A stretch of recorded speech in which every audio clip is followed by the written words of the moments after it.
Hello everyone. आज की video में हम कवर करने वाले हैं बेस्ट 25 एमसीक्यू। थोड़ा सा अपडेट है कि यहाँ पे हम जो वन शॉट अपलोड कर रहे हैं क्लास 10th का, चाहे आपका सोशल साइंस हो गया, चाहे आपका मैथमेटिक्स हो गया, या फिर आपका ये साइंस हो गया। ठीक है, तो आप जो वन शॉट जो है देख सकते हैं और सीख सकते हैं चैप्टर्स को ईजिली। ठीक है, कम से कम टाइम में और बेस्ट तरीके से। तो देख सकते हैं यहाँ पे हमने मैथ्स का भी अपलोड कर रखा है, तो आप मैथ्स का भी देख सकते हैं, पॉलिटी का देख सकते हैं, इकोनॉमिक्स का, साइंस का। ठीक है, तो चलो स्टार्ट करते हैं पहले एमसीक्यू से। यहाँ पे हमने सारी इमेजेस भी अटैच की, जिससे कि आपको हर एक क्वेश्चन जो है अच्छे से समझ में आ जाएगा, कॉन्सेप्ट क्लियर हो जाएगा और आपको चीज़ें याद भी रहेंगी लंबे समय तक। ठीक है, तो फर्स्ट क्वेश्चन हमसे कह रहा है कि which of the following metals, इनमें से कौन सा मेटल है जो कि प्रोटेक्टेड यानी कि बचा रहता है कोरोजन से। कोरोजन क्या होता है? जब जंग वगैरह लगता है, ठीक है, उससे बचा रहता है। तो वो क्या करता है, एक लेयर बनाता है अपने ऊपर ऑक्साइड की, खुद की ही एक ऑक्साइड की लेयर बनाता है। वो कौन सा मेटल है हमारा? ठीक है, तो अगर मैं यहाँ आ जाऊँ, तो क्या आप इस इमेज को देख के बता सकते हैं ये कौन सा मेटल है? ये जो बन रखा है यहाँ पे, ये हमारा कौन सा मेटल है? ये हमारा एल्यूमिनियम है। क्या है ये? ये है एल्यूमिनियम। एल्यूमिनियम क्या करता है, खुद की ही एक ऑक्साइड की लेयर बनाता है। इसका फॉर्मूला क्या होता है? Al2O3 होता है, एल्यूमिनियम ऑक्साइड। ठीक है, Al2O3 होता है। तो इसका सही आंसर क्या हो जाएगा? इसका सही आंसर हो जाएगा यहाँ पे एल्यूमिनियम, फर्स्ट क्वेश्चन का। ठीक है, नेक्स्ट क्वेश्चन है कि यहाँ पे आपको कलर बताना है। कलर किसका? जब आप जो है आयरन नेल्स को रखते हैं, आयरन नेल्स को रखते हैं कॉपर सल्फेट के सॉल्यूशन में। तो आयरन नेल्स को आप रखते हैं कॉपर सल्फेट के सॉल्यूशन में, तो 1 घंटे बाद आपको कौन सा कलर देखने को मिलता है? आयरन नेल्स आपने डाल रखी थी, तो कॉपर सल्फेट जो सॉल्यूशन था उसका कलर क्या हो जाएगा, ये बताना है आपको। तो ऑप्शन दे रखे हैं, ब्लू है, पेल ग्रीन, येलो या रेडिश ब्राउन। तो आओ इसको भी समझ लेते हैं यहाँ पे। तो ये देख सकते हैं, ये कॉपर सल्फेट का सॉल्यूशन पहले इस कलर का होता है, लाइट ब्लू कलर टाइप का।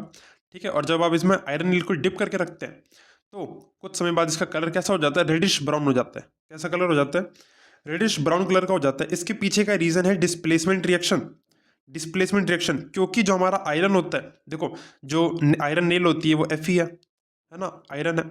तो आयरन क्या होता है? आयरन हमारा ज़्यादा रिएक्टिव होता है देन कॉपर। तो वो क्या करेगा, कॉपर को हटा देगा और खुद इसकी जगह पे आ जाएगा, उसको डिस्प्लेस करके खुद इसकी जगह पे आ जाएगा। ठीक है, इसीलिए इसका कलर कैसा हो जाएगा? रेडिश ब्राउन, जैसा कि नेल का कलर देखने को आपको मिलता भी है। ठीक है,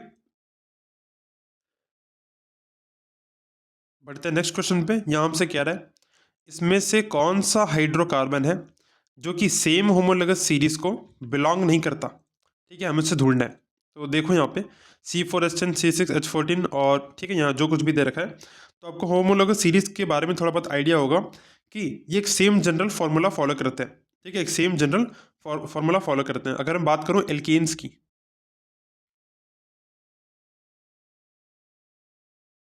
ठीक है, तो एल्केन्स का फॉर्मूला क्या होता है? तो ये इसका जनरल फार्मूला होता है। तो इसको चेक कैसे करेंगे? अब इस फॉर्मूले के अकॉर्डिंग हम इसको चेक करने वाले हैं। देखो, यहाँ पे एन की वैल्यू चेक करो। यहाँ पे एन कितना है फर्स्ट वाले के अंदर? यहाँ पे एन हमारा 4 है। एन हमारा 4 है। तो अगर आप इस हाइड्रोजन वाले के लिए चेक करो, सिर्फ एच वाले पार्ट के लिए चेक करोगे, तो अगर यहाँ 4 पुट करोगे एन की जगह पे 4 पुट करोगे, तो 2 4 8, और 8 + 2 कितना होता है? 8 + 2 10 होता है। तो यहाँ पे एच 10 दे रखा है, यानी पहला वाला तो सही है। दूसरा वाला देखो, यहाँ पे 6 दे रखा है। ठीक है, तो एन की जगह 6 पुट करो। तो आपने क्या किया? 6 पुट किया, तो 6 × 2 कर देंगे। 6 × 2 क्या होता है? 2 6 12 + 2 14 होता है, और यहाँ पे H14 है, यानी कि ये भी सही है। इस लास्ट वाले को देख लो, 10 10 × 2 क्या होता है? 20 होता है। 20 + 2 कितना हो जाएगा? 22, यानी कि ये वाला भी सही है। यानी जो ऑप्शन नंबर सी हमारा वो सही नहीं है, और वही हमारा आंसर होना चाहिए, क्योंकि पूछ रहा है डज नॉट बिलोंग, जो कि बिलोंग नहीं करता है। तो ये आंसर हमारा ये हो जाएगा, ऑप्शन नंबर सी। ठीक है, इसको मार्क कर लेंगे। अगला क्वेश्चन कह रहा है वाटर ऑफ क्रिस्टलाइजेशन किसके अंदर प्रेजेंट होता है? वाटर ऑफ क्रिस्टलाइजेशन का मतलब होता है कि वाटर के मॉलिक्यूल्स प्रेजेंट होते हैं एक फॉर्मूला यूनिट सॉल्ट के अंदर। ठीक है, तो वाटर ऑफ क्रिस्टलाइजेशन यानी कि पानी के मॉलिक्यूल्स किसके किसके अंदर होते हैं? ऑप्शन दे रखे, ब्लीचिंग पाउडर है, प्लास्टर ऑफ पेरिस है, वॉशिंग सोडा है, और आपका बेकिंग सोडा दे रखा ऑप्शन में। देखो, हमें पता है ब्लीचिंग पाउडर के अंदर वाटर के मॉलिक्यूल्स होते हैं, और साथ ही साथ जो हमारा वॉशिंग सोडा होता है उसके अंदर भी वाटर के मॉलिक्यूल्स होते हैं, यानी कि 1 और 3 इसका जो है सही आंसर हो जाना चाहिए। ठीक है, तो ऑप्शन नंबर सी इसके अंदर हमारा सही आंसर हो जाएगा। बेकिंग सोडा के अंदर वाटर के मॉलिक्यूल्स नहीं होते। ठीक है, और प्लास्टर ऑफ पेरिस के अंदर भी नहीं होते हैं। ठीक है, ये हमको पता होना चाहिए। अगर थोड़ा सा और डिस्कस कर लें तो देखो, वॉशिंग सोडा का फॉर्मूला क्या होता है, Na2CO3 डॉट 10H2O भी लिखा जाता है। ठीक है, डॉट 10H2O भी लिखा जाता है, उससे पता चलता है कि इसके अंदर वाटर के 10 मॉलिक्यूल हैं। ठीक है, तो ऐसा हम पता करते हैं कि वाटर ऑफ क्रिस्टलाइजेशन कितना है। अगला क्वेश्चन क्या है, जूस ऑफ टमारिंड जो होता है, टमारिंड का जूस जो होता है वो ब्लू को रेड में चेंज कर देता है। किसको? लिटमस को। लिख नहीं रखा, लेकिन लिटमस को चेंज कर देता है, ब्लू लिटमस टू रेड कर देता है। तो उसके अंदर कौन सा केमिकल कंपाउंड प्रेजेंट होता है, यानी टमारिंड के अंदर? टमारिंड क्या होती है? इमली होती है। ये आपका क्वेश्चन है नेचुरल सोर्सेज वाले से। कैसे? हमसे पूछा जाता है कि नेचुरल जो चीज़ अवेलेबल है उसके अंदर कौन सा एसिड है, एसिड पाया जाता है। ठीक है, तो टमारिंड के अंदर कौन सा एसिड पाया जाता है? Tartaric acid. ठीक है, तो ये सिंपल सा नॉलेज का क्वेश्चन है, अगर आपको पता है तो आप इजीली कर सकते हैं। सिक्स क्वेश्चन कह रहा है, इलेक्ट्रिकल इम्पल्सेस हमारे न्यूरॉन जो होता है बॉडी के अंदर, ठीक है, यानी एक नर्व सेल की बात कर रहे हैं अगर, तो उसमें किस तरीके से हमारे जो सिग्नल्स होते हैं वो पास करते हैं, कहाँ से शुरू होता है कहाँ खत्म होता है? बहुत सिंपल है, आज इसको डायग्राम से समझ लेते हैं फटाफट यहाँ पे। तो ये देख सकते हैं डायग्राम, यहाँ पे न्यूरॉन का स्ट्रक्चर कुछ इस तरीके का होता है, जहाँ पे डेंड्राइट जो होता है, हमारे डेंड्राइट क्या करते हैं? सिग्नल को रिसीव करते हैं, डेंड्राइट पे सिग्नल रिसीव होता है। ठीक है, और ये हमारा रिसीव होने के बाद यहाँ एक्सॉन से होते हुए कहाँ तक जाता है? यहाँ पे हमारा टर्मिनल तक जाता है। ठीक है, और यहाँ पे साइनेप्स होता है। साइनेप्स क्या होता है? साइनेप्स का मतलब होता है कि इसके आगे एक और न्यूरॉन कनेक्ट हो रहा होगा इससे। ठीक है, तो अगर हम इसको देख के आंसर करें, ये आपने 9th में भी पढ़ रखा होगा, ऐसा कोई इतना मुश्किल नहीं है ये। तो इलेक्ट्रिक इम्पल्स से स्टार्ट करते हैं डेंड्राइट से, तो हमें पता चल गया कि पहला ऑप्शन तो बिल्कुल नहीं हो सकता, और ये सी वाला भी नहीं हो सकता। तो डेंड्राइट से स्टार्ट होता है, खत्म का होगा नर्व एंडिंग पे, सेल बॉडी पे थोड़ी ना खत्म होता है, तो ये भी आंसर नहीं हो सकता, यानी कि सिंपल इसका आंसर हमारा बी होना चाहिए। ठीक है, नेक्स्ट क्वेश्चन कह रहा है, इसमें से कौन सा एक एक्सक्रीटरी प्रोडक्ट नहीं होता है? ठीक है, एक्सक्रीटरी प्रोडक्ट का मतलब होता है जो कि वेस्ट प्रोडक्ट्स होते हैं प्लांट्स के अंदर। ठीक है, तो प्लांट्स के अंदर वेस्ट प्रोडक्ट कौन कौन से होते हैं उसके बारे में चर्चा करते हैं। जैसे कि आपके रीजिन्स हो गए, ठीक है, रीजिन्स हो गया, गम हो गया, लेटेक्स हो गया। ठीक है, तो ये सब कुछ आपका वेस्ट मटेरियल होता है। देखो CO2 भी क्या है? CO2 हो गया, स्टार्च हो गया, रेजिन गम्स हो गया, डेड सेल्स हो गए। तो इसका जो सही आंसर है नॉट एन एक्सक्रीटरी प्रोडक्ट, इसका सही आंसर स्टार्च होना चाहिए, क्योंकि स्टार्च क्या होता है? स्टार्च तो वो अपने अंदर स्टोर करके रखता है ना एनर्जी के लिए, तो स्टार्च कोई एक्सक्रीटरी प्रोडक्ट तो होगा नहीं, तो इसका आंसर स्टार्च होना चाहिए। ठीक है, बढ़ते हैं 8वें क्वेश्चन की तरफ। इसमें कह रहा है जो कर्वेचर होता है हमारे आई लेंस का, हमारे ह्यूमन आई का जो होता है, ठीक है, वो कैसा होता है? क्या वो फिक्स होता है? क्या वो इंक्रीज कर सकता है? क्या वो डिक्रीज कर सकता है? या इंक्रीज और डिक्रीज कर सकता है केस के अनुसार, मतलब जैसी हमें जरूरत है उसके अनुसार? तो इसका आंसर ऑफकोर्स डी हो जाना चाहिए। ये तीनों ऑप्शन हमारे गलत हो जाएंगे, सिंपल है बिल्कुल ये। और इसको थोड़ा सा डिस्कस कर लेते हैं। तो होता क्या, जो हमारी सिलियरी मसल्स होती है, ये जो हमारी सिलियरी जो मसल्स होती हैं, जब वो कॉन्ट्रैक्ट करती हैं, तो कॉन्ट्रैक्ट करने के वजह से जो हमारे लेंस होते हैं वो थिक हो जाते हैं। लेंस कैसे हो जाते हैं? थिक हो जाते हैं। ठीक है, और कर्वेचर बढ़ जाता है। ठीक है, कर्वेचर बढ़ जाता है। ऐसा कब होता है? जब हम कोई पास के ऑब्जेक्ट को देखते हैं। ठीक है, और जब दूर के ऑब्जेक्ट को देखते हैं तो लेंस हमारा थिनर हो जाता है। ठीक है, इस प्रोसेस को अकोमोडेशन भी बोला जाता है। क्या बोला जाता है? अकोमोडेशन बोला जाता है। ठीक है, तो ऑफकोर्स आई का डायग्राम तो इंपॉर्टेंट है ही, आपको बनाना आना चाहिए। ठीक है, आगे बात करते हैं। 9th क्वेश्चन में कह रहा है, यहाँ पे फूड चेन दे रखी है। क्या यहाँ पे ग्रास है, ग्रास ऑपर है, फिर उसको फ्रॉग खा जाएगा, फिर स्नेक खा जाएगा, लास्ट में ईगल। तो हमें अमाउंट ऑफ एनर्जी बता रखी है थर्ड ट्रॉफिक लेवल पे। थर्ड ट्रॉफिक लेवल पे एनर्जी लेवल बता रखा है 50 किलो जूल्स। ठीक है, तो हमको प्रोड्यूसर लेवल पे कितनी एनर्जी है वो बताना है। ये कहना क्या चाह रहा है क्वेश्चन, यहाँ देखो। तो हमारा जो नेचर है, यहाँ पे पिरामिड ऑफ एनर्जी फॉलो होता है। पिरामिड ऑफ एनर्जी का मतलब होता है कि एनर्जी कैसे डिवाइडेड होती है। देखो, पहले प्रोड्यूसर्स है, प्रोड्यूसर जो कि ऑटोट्रॉफ से खुद से बना सकते हैं। ठीक है, उनके अंदर स्टार्टिंग में पूरी एनर्जी 100% है। ठीक है, तो हर एक लेवल पे जैसे जैसे आगे बढ़ता जाता है लेवल, हर लेवल पे क्या होता है? 10% एनर्जी, 10% एनर्जी का क्या होता है? लॉस होता है।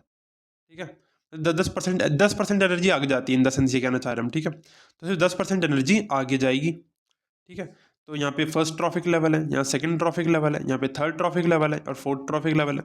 ठीक है, अब इसको अच्छे से प्रैक्टिस कर लें, इस पर आमतौर पे क्वेश्चन देखने को मिल जाता है हमें। तो यहाँ बढ़ते हैं वापस क्वेश्चन की तरफ। तो क्वेश्चन में कह रहा था हमसे कि हमें यहाँ पे बतानी है कि प्रोड्यूसर लेवल पे कितनी एनर्जी है। ठीक है, तो देखो इसको करेंगे कैसे, हमसे थर्ड ट्रॉफिक लेवल पूछा है।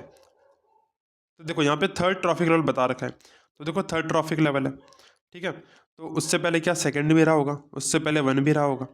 आपको करना क्या, बहुत सिंपल है। थर्ड लेवल में बता रखा है 50 किलो जूल है, कितने, 50 किलो जूल है, ठीक है। तो आपको पता है 10% का रूल फॉलो होता है, तो आपको क्या करना है, एक लेवल और ऊपर जाना है और एक लेवल और ऊपर जाना है।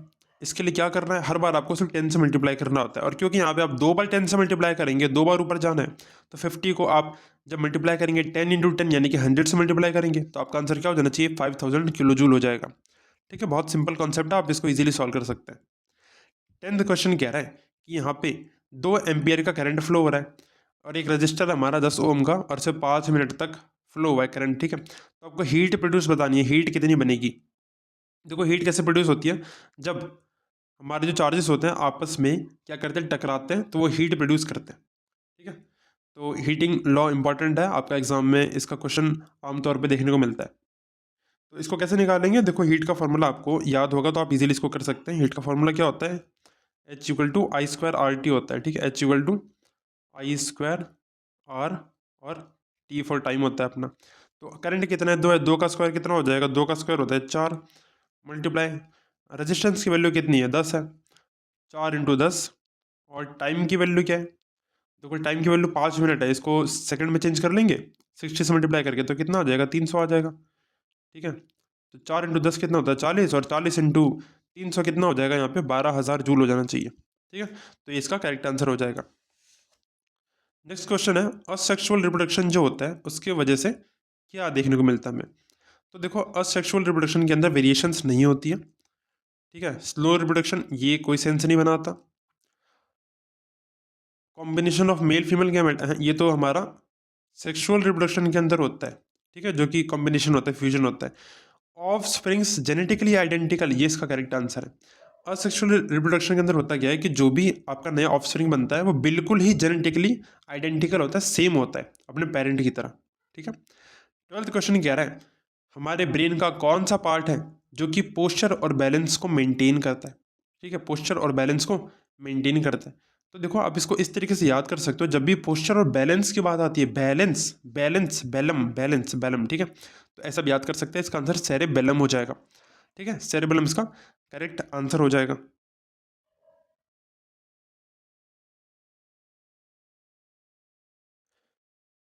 देखो जो हमारा सेरेबेलम होता है उसको हम लिटिल ब्रेन भी बोलते हैं, क्यों, क्योंकि ये कोऑर्डिनेशन करता है, मूवमेंट्स करता है, ठीक है, कंट्रोल करता है, पोस्चर को बैलेंस करता है हमारी बॉडी को, ठीक है, और मोटर लर्निंग मतलब जो भी हमारी फिजिकल मूवमेंट्स वगैरह है उसको सीखने में हेल्प करता है, ठीक है। तो ये वाला पार्ट होता है हमारा सेरेबेलम, ठीक है, ये पार्ट हमने यहाँ मार्क कर दिया, ये वाला पार्ट होता है सेरेबेलम।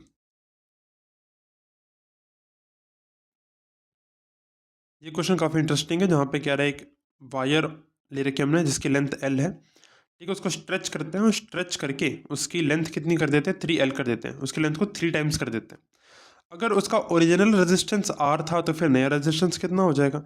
देखो जो रेजिस्टेंस होता है, रेजिस्टेंस आपका क्या होता है, इसका फॉर्मूला आपको पता होगा, क्या होता है, रेजिस्टिविटी, रेजिस्टिविटी मल्टीप्लाई में L by A, L by A क्या होता है, हमारा एरिया ऑफ क्रॉस सेक्शन होता है, ठीक है। आपको पता है कि जब आप उसको वायर को इंक्रीज कर दोगे तो उसका वॉल्यूम जब भी सेम ही रहेगा, उसका वॉल्यूम कैसा रहेगा, कांस्टेंट रहेगा, वॉल्यूम उसका सेम रहेगा, ठीक है। तो मैं कह सकता हूँ जो वॉल्यूम है हमारा, पहले वॉल्यूम कितना था, पहले वॉल्यूम वॉल्यूम कैसे निकालते हैं, देखो एरिया ऑफ क्रॉस सेक्शन था और कुछ लेंथ थी, एरिया ऑफ क्रॉस सेक्शन था और कुछ हमारी लेंथ थी जो कि आपस में मल्टीप्लाई हो रही थी, जो कि एल लेंथ थी, ठीक है। अब हमने क्या किया, उसको स्ट्रेच कर दिया, स्ट्रेच करने पे क्या मैं कह सकता हूँ जो नया वॉल्यूम है मेरा, नया वॉल्यूम किसके बराबर हो जाएगा, एक नए एरिया के बराबर होगा, तो मैं नए एरिया को ए डैश बोल सकता हूँ, मल्टीप्लाई एक नई लेंथ के बराबर होगा तो उसको एल डैश बोल सकता हूँ। पर क्योंकि मुझे एक बात पता है कि यहाँ पे वॉल्यूम मेरा कांस्टेंट रहता है, वॉल्यूम कांस्टेंट रहता है, तो मैं इन दोनों को इक्वल पुट कर सकता हूँ। इन दोनों को जब मैं इक्वल पुट करूँगा तो मैं देखता हूँ ए एल, ठीक है, जो कि पहले वाला मेरा वॉल्यूम है, इक्वल टू अगर मैं देखूँ तो देखो यहाँ पे L जो हमने इंक्रीज कर दिया है वो 3L हो चुका है, इंक्रीज करके 3L हो चुका है, बिल्कुल ठीक है। तो मैं कह सकता हूँ कि ए डैश मल्टीप्लाई में कितना आ जाएगा, 3L आ जाएगा, ठीक है, 3L आ जाएगा, ठीक है। अब मैं क्या देखता हूँ यहाँ पे कि एल से एल कैंसिल हो सकता है, एल से एल कैंसिल हो जाएगा, तो मेरा क्या बच जाएगा यहाँ पे, मैं कह सकता हूँ कि ए डैश, नया जो एरिया ऑफ क्रॉस सेक्शन है मेरा, नया जो एरिया ऑफ क्रॉस सेक्शन है मेरा न्यू वाले का, वो मेरा पुराने वाले का 1/3 है। बिल्कुल ठीक है, पुराने वाले का 1/3 है। एरिया ऑफ क्रॉस सेक्शन मेरा 1/3 ऑफ ओरिजिनल है। Area of cross section 1/3 of original है। तो जब मैं आर डैश निकालूंगा, क्योंकि नया रेजिस्टेंस बताना, ये पुराना वाला रेजिस्टेंस है यहाँ पे, तो नया रेजिस्टेंस कैसे बताऊंगा? देखो आर डैश बताना मुझे। आर डैश के लिए मैं क्या कह सकता हूँ कि ये रेजिस्टिविटी तो ऑफकोर्स रेजिस्टिविटी रही है हमारी मटेरियल की, ठीक है। इनटू में लेंथ कितनी होगी, तो ऊपर लेंथ लिखते हैं ना, लेंथ हमारी कितनी है 3L है, लेंथ हमारी 3L है। डिवाइड में एरिया ऑफ क्रॉस सेक्शन कितना आ गया नए वाले का, A/3 आया, A/3 आया, ठीक है। तो क्या मैं A/3 पुट कर सकता हूँ यहाँ पे? बिल्कुल कर सकता हूँ, ठीक है। A/3, A/3 कर दिया, ठीक है। जब आप इसको सॉल्व करेंगे तो 3 से 3 मल्टीप्लाई हो जाएगा, या आप आसान तरीके से देख सकते हैं यहाँ पे 3 × 3 9 हो जाएगा। और ये जो रो है हमारा L है अपॉन A है, क्या ये सब कुछ मल्टीप्लाई करके रेजिस्टेंस के बराबर होता है कि नहीं होता?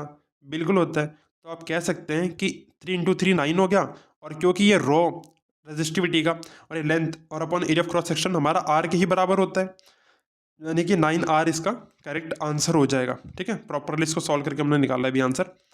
और आपको कुछ थोड़ी सी बातें बताई जाए इसके बारे में, तो देख सकते हैं ये हमारी वायर होती है, ठीक है।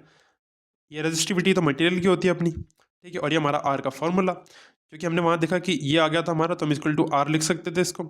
एरिया ऑफ क्रॉस सेक्शन कौन सा होता है? ये हमारा एरिया ऑफ क्रॉस सेक्शन होता है पूरे वायर का, ठीक है। तो इस फिगर को देख के आप समझ गए होंगे जो भी कॉन्सेप्ट हमने अप्लाई किया अब तक। तो सिंपल सा कॉन्सेप्ट था और इजीली हमने इस न्यूमेरिकल को सॉल्व कर लिया। हमने क्या किया, कुछ नहीं किया, पुराना रेजिस्टेंस दे रखा था, हमें पता है वॉल्यूम कांस्टेंट रहता है हमारा, तो हमने नए वॉल्यूम को निकाल लिया, नए को पुराने के इक्वल रख सकते हैं। रखने पे क्या आया, हमारा नया एरिया ऑफ क्रॉस सेक्शन हमारा A/3 आ गया। इसको हमने क्या किया, रेजिस्टेंस वाले जो कि नई रेजिस्टेंस है उसको निकालने के लिए पुट कर दिया। यहाँ जब पुट किया तो हमने देखा कि 3 × 3 हो जाएगा, इतना मैथ्स आता है आपको, ये 3 × 3 हो जाएगा 9 होता है, और ये रो और ये L/A जो बचा है इसको मैं R लिख सकता था, तो 9R इसका करेक्ट आंसर हो जाएगा, ठीक है। 14th क्वेश्चन कह रहा है the examples of natural, natural क्या होता है? जो कि प्रकृति ने बनाया है। मैन मेड जो कि हमने बनाया है। इकोसिस्टम्स, इसका एग्जाम्पल देना है हमको, ठीक है। देखो फॉरेस्ट नेचुरल है, ऑफकोर्स फॉरेस्ट नेचुरल है। क्रॉप फील्ड्स, लेक्स, लेक्स कैसे हाँ लेक्स नेचुरल है हमारी, क्रॉप फील्ड्स वो भी नेचुरल नहीं है। तो हमें मैन मेड देख लेते हैं, मैन मेड और नेचुरल के अकॉर्डिंग क्या हो जाना चाहिए आंसर इसका। तो देखो मैं यहाँ पे देख पा रहा हूँ कि जो लेक्स होती है हमारी वो नेचुरल होती है, पर जो गार्डन्स जो होता है, गार्डन्स वो तो हम लोगों ने बनाया ना, गार्डन्स हम लोगों ने बनाए, तो इसका सही आंसर हमारा सी हो जाना चाहिए कि नेचुरल में क्या हो जाएगा लेक्स, और मैन मेड इकोसिस्टम में क्या हो जाएगा हमारे गार्डन्स। 15th क्वेश्चन कह रहा है हमसे कि वो कौन सा मोड ऑफ रिप्रोडक्शन है जो कि स्पायरोगायरा और प्लानेरिया जो है फॉलो करते हैं, ठीक है। तो इसको आंसर को समझते हैं, यहाँ पे इसका डायग्राम होगा, यहाँ पे देखते हैं। देखो ये रहा प्लानेरिया। प्लेन एरिया क्या करता है? प्लेन एरिया भाई खुद को रीजनरेट करता है, यानी कि इसका एक निंजा टेक्निक है रीजनरेट करने की, यानी कि उसको काट दोगे दोबारा वहीं से ग्रो करने लग जाएगा। और जो हमारा स्पायरोगायरा होता है उसके अंदर फ्रेगमेंटेशन होता है, इसमें क्या डिफरेंस है? देखो रीजनरेशन के अंदर वो अपने पुराने बॉडी पार्ट्स को वापस ला सकता है, वापस ला सकता है, ठीक है, वो अपने पार्ट्स को ग्रो कर सकता है। पर जो हमारा फ्रेगमेंटेशन होता है इसके अंदर क्या होता है कि पूरा एक नया ऑर्गेनिज्म ग्रो करता है, समझ आ रहा है?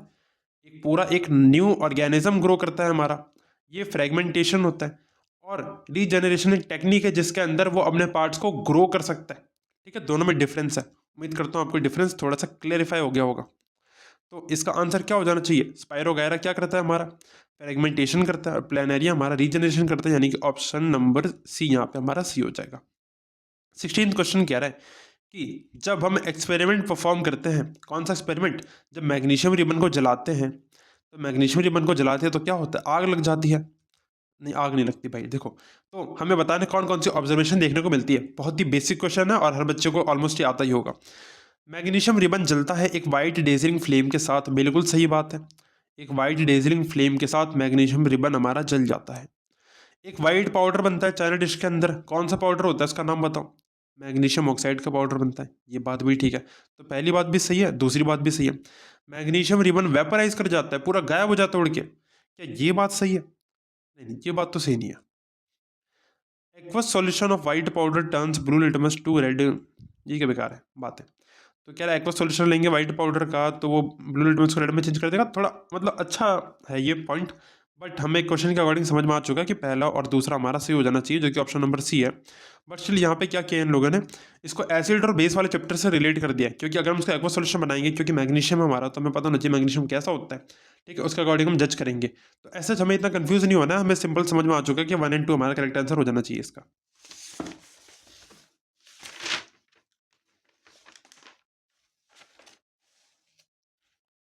अगले क्वेश्चन में कह रहा है एक मेटल एक्स है, एक मेटल एक्स है, जब हम उसको सोडियम हाइड्रोक्साइड के साथ क्या करवाते हैं, एक्सपेरिमेंट करवाते हैं, तो एक गैस निकलती जी, ठीक है। और ये जो गैस है हमारी, ठीक है, तो हमें वो गैस बतानी है और वो एक्स मेटल बताना है कौन सा है। तो देखो अगर आपने बहुत ज़्यादा अच्छे से पढ़ाई कर रखी है तो आप इजीली इसका आंसर बता सकते हो। तो देख सकते हैं क्या इसकी यहाँ पे फोटो वगैरह लगी है कुछ, या फिर हमें ऐसे ही देखना पड़ेगा इसको। तो नहीं लगी है, कोई नहीं, ऐसे ही समझ लेते हैं। देखो जो हमारा जिंक होता है, ठीक है, जिंक जो होता है हमारा, वो एसिड और बेस दोनों के साथ ही रिएक्ट करता है। मैंने क्या बोला, एसिड और बेस। देखो यहाँ पे ये बेस है सोडियम हाइड्रोक्साइड, तो बेस के साथ रिएक्ट करता है। यहाँ पे सल्फ्यूरिक एसिड क्या एसिड है, तो एसिड के साथ रिएक्ट करता है, और दोनों के साथ रिएक्ट करके गैस जो बनाता है वो कौन सी गैस होती है, हाइड्रोजन गैस होती है। तो जिंक एंड हाइड्रोजन इसका करेक्ट आंसर हो जाएगा। देखो सल्फर डाइऑक्साइड नहीं बनती, बिल्कुल गलत बात है, ठीक है, ये तो हमने पढ़ा भी नहीं होगा सिलेबस के अंदर। और कॉपर, देखो कॉपर ऐसा नहीं है कि दोनों साथ रिएक्ट कर जाए, ठीक है। तो उम्मीद करता हूँ अपनी रिएक्टिविटी सीरीज अगर देख रखी है तो आपको आइडिया होगा कि क्यों नहीं करेगा रिएक्ट, ठीक है। बात करते हैं 18th क्वेश्चन की। 18th क्वेश्चन में कह रहा है कि यहाँ पे एक डायग्राम बना हुआ है जिससे हमसे कह रहा है is not a neural connection controlled by the part of human brain level X blah blah blah, ठीक है। तो कह रहा है लेवल एक्स में जो बता रखा है, ठीक है, इसमें से कौन सी चीज़ है जो कि ये पार्ट जो है कंट्रोल नहीं कर रहा है, मतलब उस चीज़ को, एक्टिविटी को कंट्रोल नहीं कर रहा है। तो ऑप्शन में क्या दे रखा है, सेलेवेशन, हंगर, वॉमिटिंग, ब्लड प्रेशर। तो इसका जो करेक्ट आंसर हो जाना चाहिए वो हंगर हो जाना चाहिए। ऐसा क्यों, क्योंकि जो हंगर है हमारा, ठीक है, वो हाइपोथैलेमस से कंट्रोल होता है। किससे होता है, हाइपोथैलेमस से कंट्रोल होता है, ठीक है। और बाकी वॉमिटिंग वगैरह, ब्लड प्रेशर, ये हमारी इनवॉलंटरी एक्शंस है, जो कि हमारे मेडुला और पॉन्स या इस ब्रेन स्टेम वाले एरिया से मतलब कवर होते हैं। जो ब्रेन स्टेम का पूरा एरिया दिख रहा है, इससे हमारा वॉमिटिंग हो गया, ब्लड प्रेशर हो गया, सेलिवेशन हो गया, सब कुछ कंट्रोल होता है। लेकिन जो हंगर होती है हमारी, हंगर हमारी हाइपोथैलेमस से जो है कंट्रोल होती है, ठीक है। तो हाइपोथैलेमस होना चाहिए था इसके लिए, पर यहाँ पे हाइपोथैलेमस नहीं दे रखा है, तो इसका मतलब हंगर इसका करेक्ट आंसर हो जाएगा। मतलब हंगर इसमें गलत दे रखा है, तो हंगर ही इसका सही आंसर हो जाएगा, ठीक है, क्योंकि नॉट अ न्यूरल एक्शन बताना था ना आपको।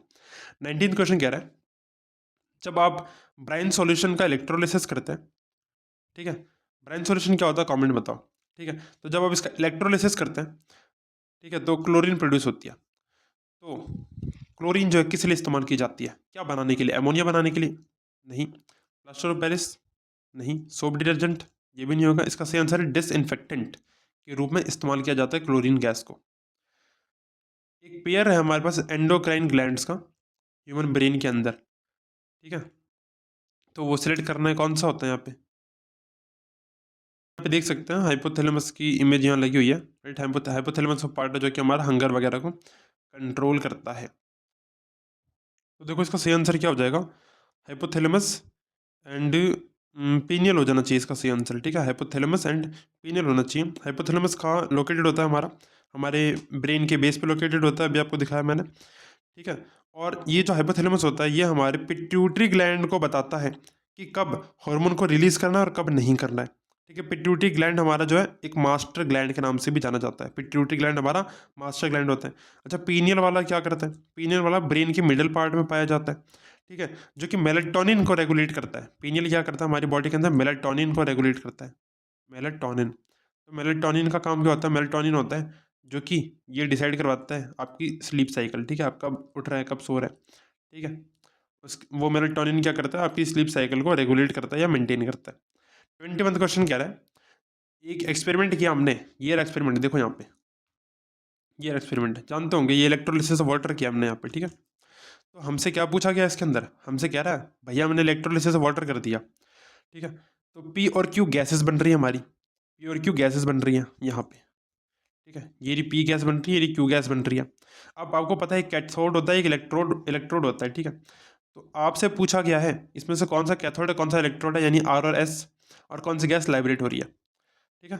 तो ये तो बहुत सिंपल क्वेश्चन है, अगर आपको इसके बारे में आइडिया है, आपने पढ़ रखा है कभी भी, तो आप इजीली आंसर कर सकते हैं। एनोड पे आपकी ऑक्सीजन बनती है, एनोड पे ऑक्सीजन बनती है और कैथोड पे हाइड्रोजन बनती है, कैथोड पे हाइड्रोजन बनती है। ठीक है, तो यहाँ पे अगर आप देखेंगे तो पहला पार्ट जो बता रखा है, ऑक्सीजन गैस बनती है एनोड पे, तो वहाँ ऑक्सीजन गैस हमारी एनोड पे बनती है, तो यहाँ बनेगी ऑक्सीजन। ठीक है, जो कि कहाँ बन रही है हमारी एनोड पे, जो कि यानी आर मेरा एनोड हो जाना चाहिए, तो पहला तो ऑप्शन सही है। ठीक है, दूसरा मुझे ढूंढना है जहाँ पे हाइड्रोजन गैस दे रखी हो कैथोड पे, तो देखो ये दे रखी है हाइड्रोजन गैस कैथोड पे, और क्यू मेरी गैस होनी चाहिए, तो क्यू हाइड्रोजन गैस होनी चाहिए, और एस हमारा कैथोड होना चाहिए इसके अकॉर्डिंग, यानी कि फर्स्ट एंड इसका थर्ड पार्ट हमारा बिल्कुल सही होना चाहिए, जो कि हमारा ऑप्शन नंबर सी होना चाहिए इसके अंदर। ठीक है, और बढ़ते हैं अगले क्वेश्चन पे। देखो 22 क्वेश्चन के अंदर क्या रहा है, ह्यूमन एलिमेंट्री कैनाल के अंदर जो हमारे डाइजेस्टिव जूसेस होते हैं, ठीक है, डाइजेस्ट करने के लिए जो खाने को जूसेस निकलते हैं, जो कि गैस्ट्रिक ग्लैंड्स के द्वारा निकलते हैं, वो कौन कौन से होते हैं? ठीक है, कौन कौन से होते हैं? क्या बाइल, ट्रिप्सिन और pepsin, HCL, pepsin, mucus, lipase, bile, mucus, या सेलुलर एमाइलाइज, पेप्सिन या बाइल? तो देखो सिंपल है, डाइजेस्टिव जूसेस अगर आपको दिखे तो ज़्यादा चांसेस आपको एचसीएल देखने को मिलेगा। ठीक है, एचसीएल के बिना कहाँ जाओगे भाई, खाना खाओगे तो एचसीएल तो आएगा ही ना। तो एचसीएल इसके अंदर आ रहा है, पेप्सिन है, पेप्सिन क्या करता है आपका, पेप्सिन आपका प्रोटीन को डाइजेस्ट करने में हेल्प करता है, म्यूकस क्या करता है, स्टमक की इनर लाइनिंग को प्रोटेक्ट करता है। ठीक है, तो इसका सही आंसर है एचसीएल, पेप्सिन और म्यूकस हो जाना चाहिए। ठीक है, आपको यहाँ पे ओजोन की इनकरेक्ट स्टेटमेंट बतानी है, ओजोन के बारे में कौन सी बात गलत है। ओजोन एक पॉइजनस गैस है, ये बात सही है, ओजोन एक बहुत ही खतरनाक गैस है हम लोगों के लिए। दूसरी बात, ओजोन जो है अर्थ को यूवी रेडिएशन से बचाती है, ये बात भी सही है, अर्थ हमारी यूवी रेडिएशन से प्रोटेक्ट रहती है, किसके वजह से, ओजोन की वजह से। ओजोन क्या करती है, जो यूवी लेयर्स आती है उनको वापस फेंक देती है। ठीक है, तो इसीलिए काफ़ी ज़्यादा सेफ है हमारे लिए, पर वैसे पॉइजनस गैस है।